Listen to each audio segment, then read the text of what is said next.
ମହାଶିବରାତ୍ରି ଉପଲକ୍ଷେ ଆମ ଗ୍ରାମ ଶିବ ମନ୍ଦିରରେ ବାବା ଯୋଗେଶ୍ୱରଙ୍କର ପୂଜାର୍ଚ୍ଚନା ଚାଲିଛି। ଏ ହେଉଛି ସକାଳର ଦୃଶ୍ୟ। ଭଗବାନଙ୍କୁ ଘର୍ଷଣ କରାଯାଇ ପୂଜାର୍ଚ୍ଚନା କରାଯାଉଛି। ଆଉ ଏହିସବୁ ଭିଡ଼ିଓ ଗୁଡ଼ିକ ସାନ ଭଉଣୀ ଇତି ଗ୍ରୁପରେ ସେୟାର କରିଥିଲା। ମୁଁ ଏହାକୁ ଆପଣମାନଙ୍କ ସହିତ ସେୟାର କରୁଛି। ବାବା ଯୋଗେଶ୍ୱର ଆମ ଗ୍ରାମର ପ୍ରତ୍ୟକ୍ଷ ଠାକୁର। ଡାକିଲେ ଶୁଣନ୍ତି ବୋଲି ବିଶ୍ୱାସ କରିଆସିଛି। ପିଲାବେଳୁ ବି ଆମ ପରିବାର ଲୋକମାନଙ୍କ ଠାରୁ ବାବା ଯୋଗେଶ୍ୱରଙ୍କୁ ଭକ୍ତି କରିବାର ଦେଖି ଆସିଛି।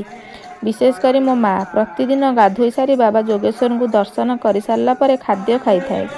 ଘରେ ଯାହା ଟିକେ ଅସୁବିଧା ପଡ଼ିଲେ ସଙ୍ଗେ ସଙ୍ଗେ ବାବା ଯୋଗେଶ୍ୱରଙ୍କୁ ସ୍ମରଣ କରିଥାଉ।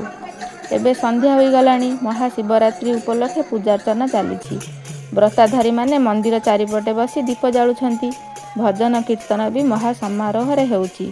ଶେଷରେ ବାବାଙ୍କ ନିକଟରେ ପୂଜାର୍ଚ୍ଚନା ହୋଇ ମହାଦୀପ ମନ୍ଦିର ଶିଖରକୁ ଉଠିଥିଲା।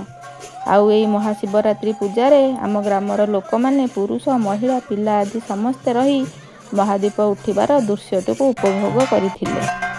ଆଉ ଘଣ୍ଟାର ଧ୍ୱନି, ହୁଳହୁଳି, ଓମ୍ ନମ ଶିବାୟ ଶବ୍ଦରେ ମନ୍ଦିରର ପରିବେଶ ପ୍ରକମ୍ପିତ ହୋଇ ମନରେ ଭକ୍ତିଭାବ ଜାଗ୍ରତ କରୁଥିଲା।